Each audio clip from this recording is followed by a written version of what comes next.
Squatters take over a Lynnwood, Washington property, but are already back following a SWAT raid. You imagine being a neighbor in this neighborhood? All right, we're finally getting rid of these drugged up, car-stealing losers. SWAT team comes in, does their thing. They haul out a bunch of stolen cars. That night, same knuckleheads come back in, take off the new locks, and just go on about their life. What's going on in Lynnwood, Washington? Let's check out this story. We need to know. We need to know what the bottom line is. Squatters took over a homeowner's property in unincorporated Lynnwood on Locust Way. I have appraised so many properties on Locust Way. It's kind of a busy arterial. It's one of those busy arterials that it's got some traffic on it, but it's still kind of in this area where you think, this isn't bad. It's treed, a lot of natural foliage, that kind of thing. And that's probably one of the reasons. It sounds like this home is an area with some acreage, and there are pockets in this area of Lynnwood where it's like that. It's not all just, developments and commercial, but it's got some, acreage type areas. And it sounds like this is one with the number of cars that were on this property, and this property has just been taken over. All the problems and crimes stemming from the home led to a massive raid by Snohomish County law enforcement on Wednesday. Investigators found 52 cars on the land. Some of them reported stolen. Shocking, right? Along with drugs and firearms. Neighbors and the property owners said they've been dealing with squatters at the property for about 3 years, since the beginning of the pandemic. A bunch of criminals, said Laleh Kashani, the homeowner. They took over the house and we couldn't collect $1 of rent and have a mortgage, she said. Lieutenant David Hayes was among the 30 or so law enforcement officers who were part of the raid. Hayes said the Snohomish County Auto Theft Task Force had been looking into the property for about 6 months. So here's the thing with law enforcement. Their hands are tied. Unless a crime has happened at the property, you got somebody that's taken over on squatters' rights. Only way you can get them out is through an eviction process. And if you don't have the money to fight that with an attorney, it gets pretty hard. And this woman, as we find out, her husband died. It's got kids. It sounds like it's maybe a rental property. It's hard to know. But, what she's left with is just basically an untenable situation. And these squatters know that. They know that they're going to get away with this because otherwise, they wouldn't return like basically the same night that this SWAT raid happened, right? It was determined a nuisance house after repeated reports of crime, prompting numerous visits from the sheriff's office. There's one house down in Portland that there's a lot of footage from across the street. Man, it sounds like a complete pain in the ass to live where the knuckleheads down in Portland do, where it's this one main house that keeps getting footage on the media. They're always got something going on. There's always somebody running around like shooting somebody or stolen goods or just all of these. It's this family of just, ne'er-do-wellers, right? It was determined a nuisance house after we're back to our Lynnwood house. The nuisance house after repeated reports of crime, prompting numerous visits from the sheriff's office. Is chop shop a good way to describe it? Cairo 7's DD Sun asked, asking the question, why do we call this a chop shop? Is this a chop shop? I think that's probably an accurate statement, Hayes said. Multiple people living or staying there short-term and long-term with no lease, not paying any money to the owner. They have no ownership of the property and it's very unhealthy and unstable living conditions. That's perfect for a chop shop. That's perfect for a meth lab. That's perfect for dealing drugs, stolen goods, maybe some people. Maybe they're dealing some people out of this as well. So here's DD Sun's tweet. Squatters take over a Lynnwood property. She's the reporter for Cairo. Neighbors say a slew of crimes finally led to a raid yesterday. 52 cars were on the ground. Well, some of those could, let's be reasonable. Some of those could have been from the legal owner, but it kind of sounds like not. Although moving 52 cars in, That's a lot of activity, but it sounds like they've had shenanigans for years, right? They also found guns and drugs. I know you're shocked. Both guns and drugs? Oh, my word. 5 people were arrested out of about a dozen people staying there. But get this. Today, the homeowner says the squatters cut off the new locks and they're back. Yeah, could you imagine? I can.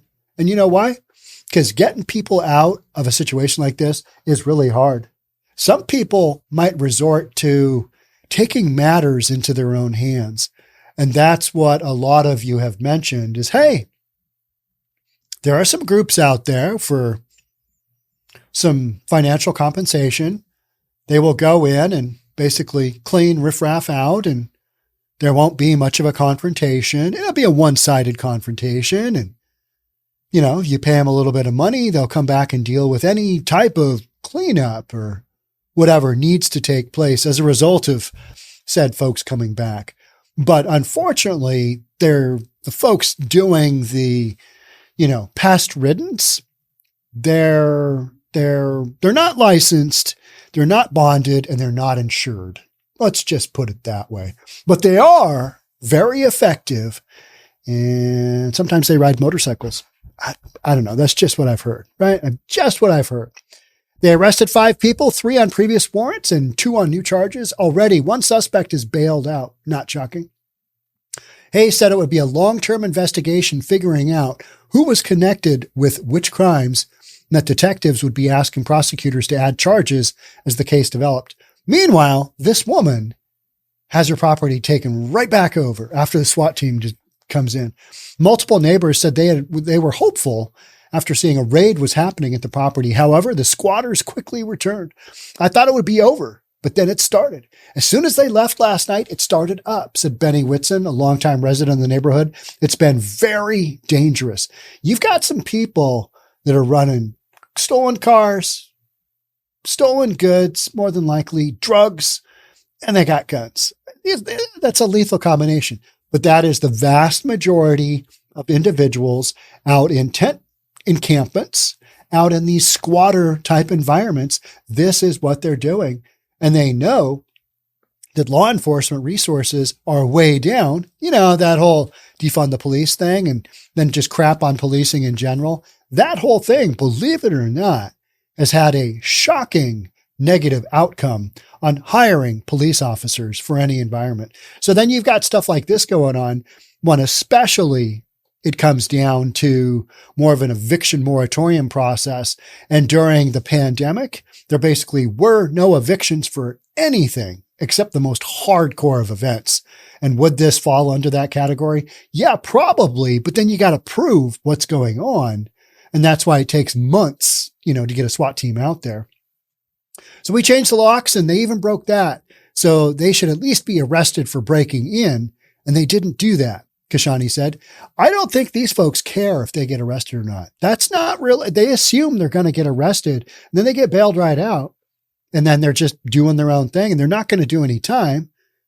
Slap on the wrist, that kind of, that's a misdemeanor. I stole 52 cars. You stole 52 cars. Some of them could have been borrowed. It's hard to say. Hayes said while he's involved in the criminal investigation, evicting squatters is a civil process typically left up to the property owner.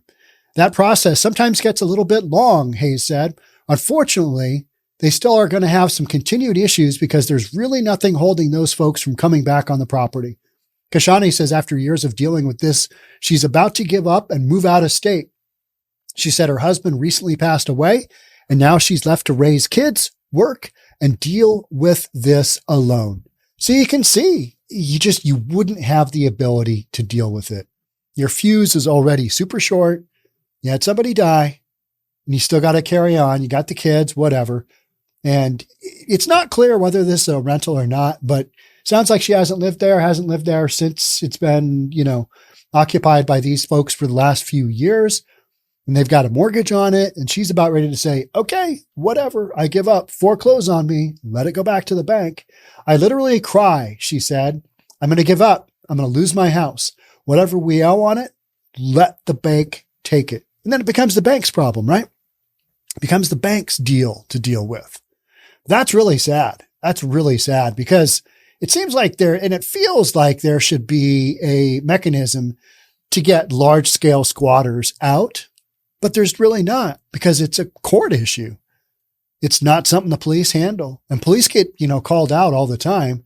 And, unless there's a crime, you got to take it to the courts. You got to go down that road because the police don't want to be the ones who stand in the middle of homeowner and tenant and have to, figure out which way is which. Because believe it or not, sometimes when people are squatting, they lie, and they lie to law enforcement. I know it's hard to imagine.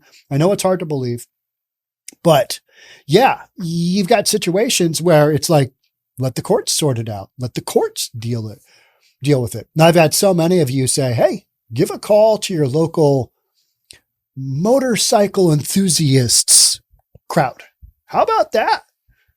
Maybe some bigger dudes who, are familiar with civic mechanisms of handling said squatters' supposed rights of occupancy.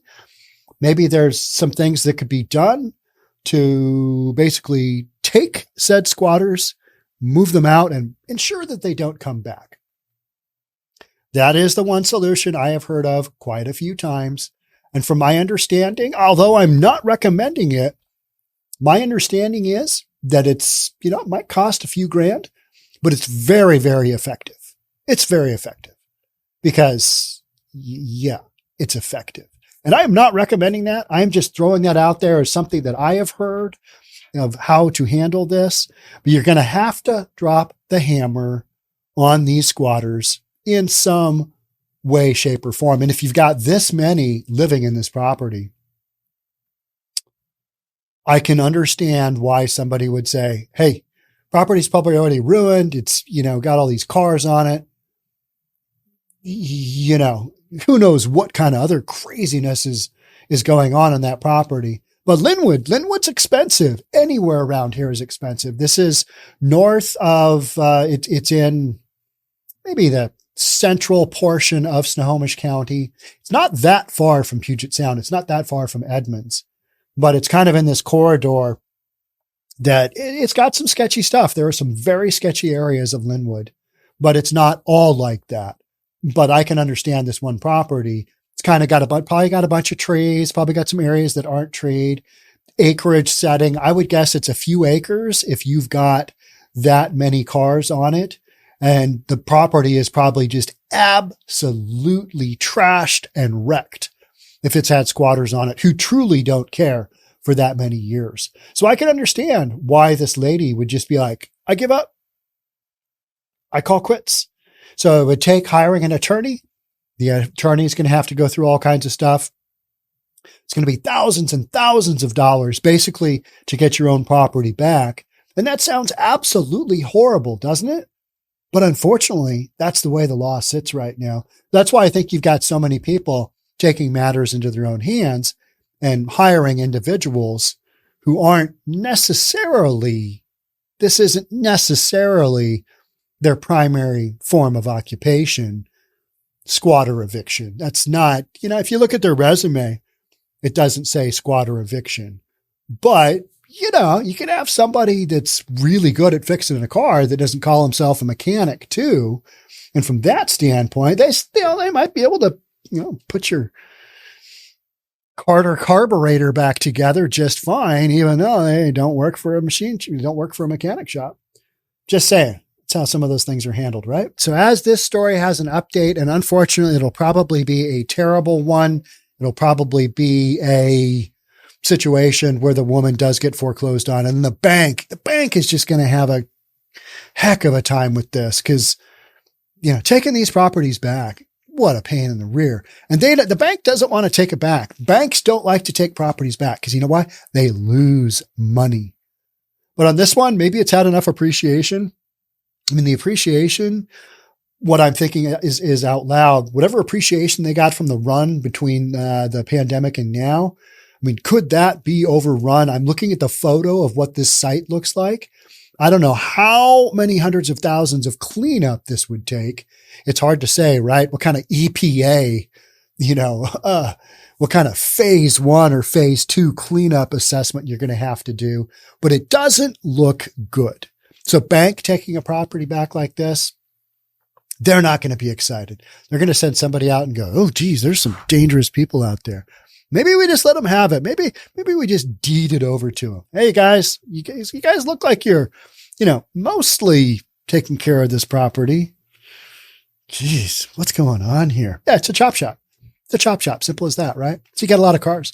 No bank wants to take back a chop shop. That's kind of where it sits.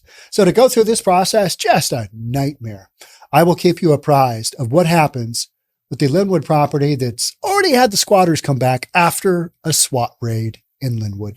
Thanks for being here. I'll catch up soon. Talk then. Bye for now.